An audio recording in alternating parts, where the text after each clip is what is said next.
जय श्री राम, जय हनुमान। राधे राधे, नमस्कार दोस्तों। इस वर्ष हनुमान जयंती 23 अप्रैल की है। पूर्णिमा तिथि पर हनुमान जी का प्राकट्य हुआ था, इसलिए इस तिथि को जन्म उत्सव के रूप में धूमधाम से मनाया जाता है। इस दिन आप जो भी कामना के लिए कोई भी प्रयोग करते हैं वो शीघ्र आपका फलीभूत हो जाता है। जीवन में चल रही नाना तरह की समस्याओं के लिए आप इस दिन विशेष साधनाएं कर सकते हैं।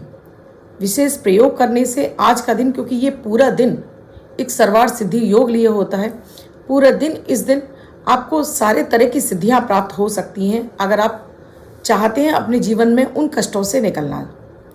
क्योंकि हनुमान जी वो इस कलयुग के जीवित देवता माने जाते हैं। वो रुद्र अवतार भी हैं, यानी भगवान भोलेनाथ के अवतार हैं। माता अंजनी को भोलेनाथ के अवतार से ही हनुमान जी की प्राप्ति हुई थी। हनुमान जी को सभी 9 ग्रहों के साथ में सभी देवी देवताओं की भी कृपा प्राप्त है, सभी का बल भी प्राप्त है। एक कहानी में, एक किंवदंती में कहा जाता है कि जब बजरंगबली छोटे थे और उन्हें भूख लग रही थी, उन्होंने सूर्य को ही संतरा समझकर उन्होंने उसकी तरफ उड़ना शुरू किया और उसको संतरा समझकर अपने मुंह में रख लिया। और पूरे संसार में जब अंधकार हो गया, हाहाकार मच गया, तब इंद्र ने उनकी ठोड़ी पर, हनु बोलते हैं यहाँ पर, गदा का प्रहार किया, जिसकी वजह से वो मूर्छित हो गए और उनके मुंह से सूर्यदेव मुक्त हो गए। लेकिन उस समय जब वो मूर्छित हुए, उनको मूर्छा से बाहर निकालने के लिए सभी देवी देवताओं ने उन्हें अपनी सिद्धियाँ दी। जहाँ सूर्यदेव ने उन्हें ज्ञान देने का, इनका गुरु बनने के लिए उनको आशीर्वाद दिया। सभी देवी देवताओं ने जो उनको आशीर्वाद दिया, जिसकी वजह से वो बल और बुद्धि के देवता हैं। माता सीता के वरदान से भी उन्हें जो ये सिद्धि प्राप्त हुई है, यानी कलयुग में जीवित देवता। कहते हैं कि जिस घर में या जहाँ भी कहीं भी सुंदरकांड या रामायण का पाठ हो रहा था, वहाँ हनुमान जी गद्दी लेने जरूर आते हैं, यानी वहाँ जरूर एक क्षण के लिए आते हैं। वो किसी रूप में भी आएँ, लेकिन आते ज़रूर हैं। और ये सच भी है। बहुत सारी ऐसी लोग कथाएं सुनी हैं, बहुत सारे लोगों के अनुभव भी सुने हैं, जहाँ लोग कहते हैं उन्होंने हनुमान जी के दर्शन किए हैं। तो इस समय बहुत महत्वपूर्ण है। इस दिन आप अपनी किसी भी इच्छा मनोकामनाओं की पूर्ति के लिए प्रयोग कर सकते हैं। कर्ज से परेशान हैं, रोग बीमारियां पीछा नहीं छोड़ रही हैं, क्लेश आपके जीवन से ख़त्म नहीं हो रहा, दाम्पत्य जीवन बहुत खराब है, विवाह नहीं हो रहा, बंदी बंधन लग गया, यानी जेल जाने की नौबत आ गई है, या आपको रक्त जन ऐसी बीमारियां हो रही हैं कि जिनका पता नहीं चल रहा है, या बार बार आपके चोट एक्सीडेंट वगैरह होते चले जा रहे हैं। जीवन में कोई भी समस्या हो, बजरंगबली की कृपा से वो आपके जीवन से छूमंतर हो जाती है। आज ऐसे ही आपको दिव्य प्रयोग देने जा रही हूँ। मैं आपकी एस्ट्रोदोस्त एस्ट्रोलॉजर अर्चना गुप्ता ज्योतिष के सरल उपाय में आप सभी का हार्दिक स्वागत करती हूँ। कैसे हैं आप सभी? आशा करती हूँ आप सभी स्वस्थ प्रसन्न होंगे अपने पूरे परिवार के साथ। ऐसे ही स्वस्थ प्रसन्न बने रहें, ऐसी आप सभी के लिए मंगल कामना करती हूँ। और आप सभी के लिए आपके दिन को लकी और बेहतर बनाने वाले अमृत की बूंद और जादुई अक्षर राहु कल और अभिजीत मुहूर्त साथ में लकी नंबर देने प्रतिदिन आपके समक्ष आती हूँ। 1 मिनट का प्रयोग है दोस्तों, इसमें कोई खर्चा नहीं, सिर्फ लगती है तो श्रद्धा। 1 मिनट के प्रयोग से आप पूरा दिन एनर्जेटिक बने रहते हैं। दैनिक ग्रह गोचर पर आधारित होता है। इसमें ना तो अपनी राशि देखने की आवश्यकता होती है, न लग्न। किसी भी देश, किसी भी भाषा, किसी भी धर्म का व्यक्ति इन्हें अपनाकर शुभता प्राप्त कर सकता है। 8 से 10 दिन के अंदर ही आपको इनका बेहतर रिजल्ट आने लगता है, फिर आप इन्हें छोड़ नहीं पाते हैं। अगर आपने अब तक शुरू नहीं किए हैं तो अब कर लीजिए। इनका कोई साइड इफेक्ट नहीं है, कुछ डरने की आपको आवश्यकता नहीं है। क्योंकि मैं आपकी एस्ट्रोलॉजर हूँ, वास्तुशास्त्री, न्यूमरोलॉजिस्ट, लाल किताब रीडर, इसलिए चेहरा और हाथ भी पढ़ लेती हूँ। और आपको भी मेरे वीडियो अच्छे लग रहे हैं और आप चाहते हैं मुझसे जुड़ना, तो प्लीज़ चैनल को अभी सब्सक्राइब कीजिए, साथ में घंटी के बटन को ऑल पर करना बिल्कुल ना भूलें। आज पहले मैं बात करूंगी अमृत की बूंद और जादुई अक्षर की। 1 मिनट का प्रयोग जो आपके जीवन में बड़े बड़े परिवर्तन लाने का एक, जो बोलूँ आपको, पावरफुल उपाय है। 20 अप्रैल 2024 दिन शनिवार। आज का राहु काल है 9:03 से 10:42 तक। इस समय आपको कोई भी शुभ कार्यक्रम नहीं करना चाहिए। अभिजीत मुहूर्त का समय है 11:54 से 12:46 तक। इस समय आप कोई भी शुभ नया कार्य आरंभ कर सकते हैं। आज की अमृत की बूंद में आपको थोड़ा सा केसर का टीका, केसर नहीं है तो हल्दी का टीका अपने मस्तक पर लगाते हुए अपनी कामना को बोलना है। ये आपके मन की कामना जरूर पूरी होगी। जादुई अक्षर है ना, नयन वाला ना। इस ना शब्द को रेड कलर के पेन से लेफ्ट हैंड पर कहीं भी लिख कर छोड़ दीजिए। 24 घंटे तक लिखा रहने दीजिए। दूसरे दिन आप नहाएंगे धुल जाएगा। नया शब्द देती हूँ, आप उसको फिर से लिख सकते हैं।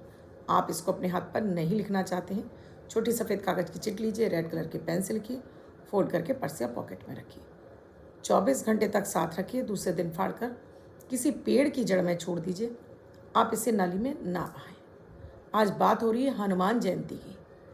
इस दिन चाहे बच्चा हो, चाहे बड़ा हो, चाहे बुजुर्ग हो, अपने उत्तम भविष्य, अपने जीवन में चल रही समस्याओं के समाधान के लिए ये आप जो भी मैं आपको प्रयोग दे रही हूँ कर सकते हैं। आप इन्हें मंदिर में भी जाकर कर सकते हैं और अपने घर के मंदिर में भी कर सकते हैं, लेकिन इस दिन आपको मंदिरों में दर्शन करने ज़रूर जाना चाहिए। जो भी आपके शहर में प्रसिद्ध मंदिर हो उसमें दर्शन जरूर करके आइए हनुमान जी का। इन प्रयोगों में देखिए, सबसे पहले मैं बात करूंगी, कुछ मैं आपको चौपाइयाँ भी दूंगी जिन्हें अगर आपका बच्चा पढ़ने में डल है उसके लिए आप कर सकती हैं, माएँ कर सकती हैं। एक प्रयोग तो माँओं के लिए ही है, एक है आपको कर्ज से बाहर निकलने के लिए, और एक है शत्रु विरोधियों से मुक्ति के लिए, और जिसमें एक है आपके लिए धन वैभव ऐश्वर्य के लिए। सबसे पहले मैं बात करूंगी कर्ज मुक्ति के लिए। आपका कर्जा उतर जाए, इसके लिए आप किसी भी हनुमान मंदिर में चले जाइए। अगर आपके आसपास कोई हनुमान मंदिर नहीं है तब ये प्रयोग आप घर में भी कर सकते हैं, लेकिन पहले प्रायोरिटी आपकी मंदिर ही है। एक आपको हनुमान जी पे जो चोला चढ़ता है, चोला का मतलब होता है हनुमान जी पे आपने एक लेप देखा है ना ऑरेंज कलर का, उसे हम चोला बोलते हैं।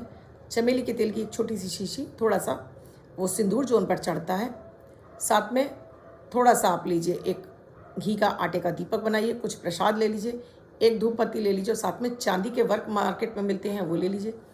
पीपल के 11 पत्ते लेने हैं, और साथ में एक चांदी का वर्क लगा हुआ आपको मीठा बनारसी पान लेना है, जिसमें सुपारी नहीं होनी चाहिए। सुपारी उसमें किसी भी रूप में नहीं होनी चाहिए। ये सारी सामग्री लेकर किसी भी पास के हनुमान मंदिर में आप चले जाइए। साथ में अगर आपके पास पॉसिबल हो तो एक लोटा जल भी ले जाइए। पत्ते 2 जुड़े हुए तुलसी के बेहद ज़रूरी हैं, नहीं मिलते तब आप अलग अलग पत्ते भी ले जा सकते हैं। आसन डालिए, आसन भी अपने घर से आपको ले जाना है। एक लाल रंग का आसन, ऊनी हो, बहुत अच्छी बात है। आसन डालिए। अब वहाँ पर पहले आपको अपने ऊपर जल छिड़कना है, अपने आसन पर जल छिड़कना है। फिर अपने हाथ में संकल्प लेकर आपको 3 बार अपनी कामना बोलनी है। पहले अपना नाम, अपने पिता का नाम, गोत्र, निवास स्थान, फिर अपनी कामना। क्या चाहते हैं आप, क्या संकट है आपके लाइफ में वो बोलिए, फिर क्या चाहते हैं वो बोलिए। जल पृथ्वी पर छोड़ दीजिए। अब इस सिंदूर को, अब यहाँ आपने संकल्प लेने के बाद अब आपको पहले घी का दीपक प्रज्वलित कर लेना है, यानी अग्नि को साक्षी बना लेना है कि आप जो पूजा पाठ कर रहे हैं उससे आपको भगवान हनुमान जी की कृपा प्राप्त होगी। वो चमेली का तेल आपने एक कटोरी में आपने घोल लिया है। अब हनुमान जी के पैरों से शुरू करके आप ऊपर तक इसका चोला चढ़ाइए अपने हाथ से, फिर हाथ को कागज़ से पोंछ लीजिए। जो आप पीपल के पत्ते लेके हैं उन पर आपको राम राम लिखना है। चाहे तो इसी सिंदूर से लिख सकते हैं, चाहे तो आपके पास गोपी चंदन है उससे लिख सकते हैं, आप हल्दी से भी लिख सकते हैं, आप रोली से भी लिख सकते हैं। सभी पत्तों पे राम राम लिखना है। मौली या कलावा आप जानते हैं, इसकी एक माला तैयार कर लीजिए और इसको आपको हनुमान जी को अर्पित करना है। अगर महिलाएं कर रही हैं तो माला नहीं चढ़ाएंगी, ना चोला चढ़ाएंगी, वो फिर एक गुलाब के फूल, वो गेंदे के फूल पर ये सारा सामग्री लेकर उनके चरणों में अर्पित करेंगी। महिलाएं चोला नहीं चढ़ाती हैं। भोग उनके सामने रखना है, घी का दीपक जलाना है, धूप बत्ती जलानी है, और उसके बाद आपने ये माला अर्पित कर दी। अब आपको हनुमान जी के सामने बैठकर हनुमान चालीसा का पाठ करना है। एक बार हनुमान चालीसा का पाठ कर लीजिए। राम राम नाम की एक माला कर लीजिए। आप सीताराम सीताराम कर सकते हैं, आप राम राम कर सकते हैं, या आप जय श्री राम जय हनुमान भी कर सकते हैं, जो आपकी श्रद्धा है। उसके बाद फिर आपने ये करने के बाद आपको हनुमान जी की जो एक चौपाई है, दुर्गम काज जगत के जेते सुगम अनुग्रह तुमरे तेते, दुर्गम काज जगत के जेते सुगम अनुग्रह तुमरे तेते। अगर आपको आती है, हनुमान चालीसा में ही दी हुई ये पंक्ति है, एक कागज़ पर लिख लीजिएगा और इसको आप कम से कम 27 बार जाप करेंगे। उसके बाद हनुमान जी की आरती करेंगे, भोग लगाएंगे, उस मंदिर की आपको 11 परिक्रमा करनी है। आपको 11 परिक्रमा हनुमान जी के मंदिर की करनी है और अपनी कामना के साथ में कुछ सिक्के भी आपको वहाँ दान पेटी रखी है, रुपया है, सिक्का है, ज़रूर दान करके आना है। उसके बाद ये जो प्रसाद है आपके हाथ में, ये वहाँ पर वितरित कर दीजिए और कुछ प्रसाद अपने घर वापस ले आइए। अगर वहाँ उस मंदिर में अगर बट वृक्ष का पेड़ मिल जाता है आपको, तो वहाँ बट वृक्ष के पास जाइए और वहाँ पर थोड़ा सा उसकी जड़ में लगाकर उस गीली मिट्टी से अपने तिलक कर लीजिए और उसकी जो जटाएं लटकी रहती हैं उस जटा में गांठ लगाते हुए आपको अपनी कामना बोल देनी है कि हनुमान जी की कृपा से मेरी ये कामना शीघ्र पूरी हो रही है। और अब गांठ लगाकर ध्यान से कि ये यहाँ मैंने गांठ लगाई है, घर वापस आ जाइए और जब आपकी वो मनोकामना पूरी हो जाए गांठ खोल दीजिए। ये प्रयोग आप अपने बिजनेस में तरक्की चाहते हैं, आप अच्छी जॉब चाहते हैं, आप अच्छा अपना विवाह चाहते हैं, आप अपने लिए कुछ और अच्छा चाहते हैं, व्यवसाय अच्छा चाहते हैं, उसके लिए कीजिए।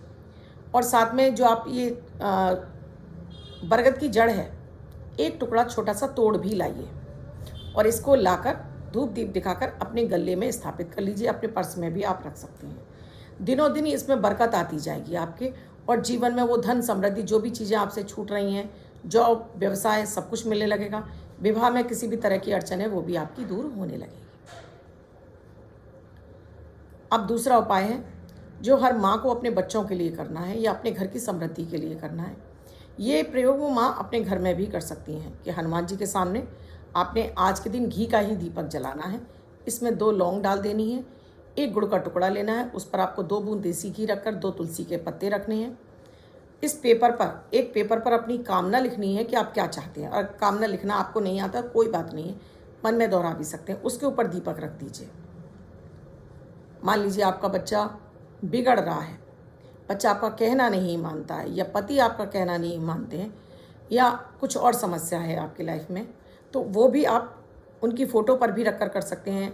मान लीजिए बच्चा बिगड़ रहा हो, कहना नहीं मानता, या बच्चा घर छोड़कर चला गया है, वापस नहीं आ रहा है, या कोई बिछड़ गया है, उसके लिए उसकी फ़ोटो पर यह दीपक रखकर आप हनुमान चालीसा का पाठ करेंगे। साथ में राम राम नाम की एक माला करेंगे और साथ में कवन सो काज कठिन जग माही जो नहीं हो तात तुम पाई, इस पाठ को करेंगे। इसके बाद आपने आरती कर देनी है। हनुमान जी के वहीं खड़े होकर जहाँ आप खड़ी हैं वहीं पर आपको 11 बार परिक्रमा करनी है। हनुमान जी से एक बार अपनी विनती को फिर से करना है, प्रणाम करके हट जाइए। महिलाओं को कभी भी हनुमान जी की लेट कर दंडवत नहीं करनी चाहिए, क्योंकि उनके लिए हर माता बहन उनकी माँ के समान है और माँ कभी अपने बच्चों को दंडवत या प्रणाम नहीं करती हैं। आप हाथ जोड़ सकते हैं। ये प्रयोग करिए। चोले वाला जो मैंने बताया है उसके लिए आप एक गेंदे का फूल लेंगे, उस पर सिंदूर लगाकर 2 बूंद चमेली का तिल डालकर भी अपने घर के मंदिर में हनुमान जी को अर्पित कर दीजिए। दूसरे दिन ये सारी सामग्री आप किसी भी पेड़ की जड़ में छोड़ दीजिए। आप लगातार फिर मंगलवार करते जाइए। आपका कैसा भी, अगर मान लीजिए बच्चा नहीं सुधरा है या पति में किसी तरह का इस तरह से कोई हो रहा है, वो आपकी सारी समस्या आपकी धीरे धीरे हनुमान जी की कृपा से दूर होने लगेंगी। तीसरा, शत्रु विरोधी बहुत अधिक बढ़ गए हैं, आपको नहीं पता है कि कौन है, तब आपने इसी तरह से दीपक जलाना। ये शत्रु विरोधी बढ़ गए हैं या आपको ऐसा लगता है किसी ने आपके ऊपर कुछ किया कराया है, तो ये प्रयोग भी आप मंदिर में भी जाकर कर सकते हैं और घर में भी कर सकते हैं। शत्रु विरोधी का नाम पता है तो ठीक है, या किया कराया है तब। एक सरसों के तेल का आपको दीपक जलाना है, 2 लौंग डालनी है, हनुमान जी के समक्ष रख देना है। यहाँ पर आपको बताशे चढ़ाने हैं 8 की संख्या में। 8 बताशे, जो चीनी के बताशे आपको मार्केट में इजीली मिल जाते हैं, 8 बताशे रख दीजिए, 2 तुलसी के पत्ते रख दीजिए।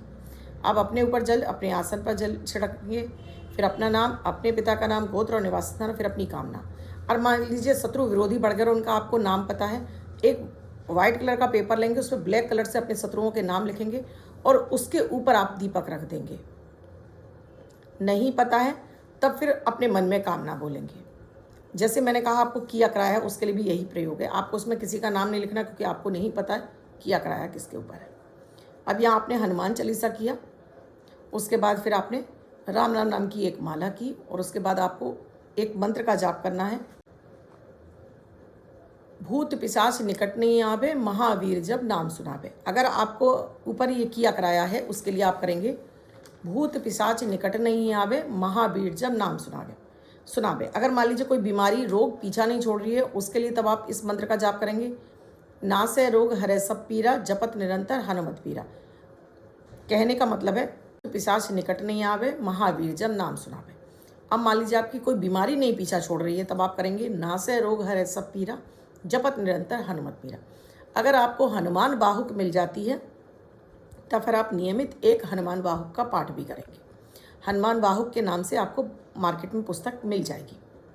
इस दिन आप एक हनुमान जी का यंत्र बना लीजिएगा, यानी एक कागज़ ले लीजिएगा, वाइट कलर के पेपर पर रेड कलर से जय श्री राम जय हनुमान, जय श्री राम जय हनुमान, जय श्री राम जय हनुमान आप 27 बार लिख सकते हैं, 108 बार लिख सकते हैं।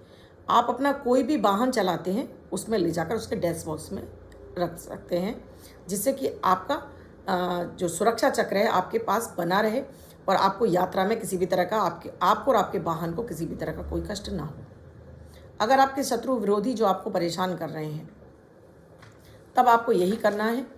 दुर्गम का जगत के जेते, सुगम अनुग्रह तुम रहते थे।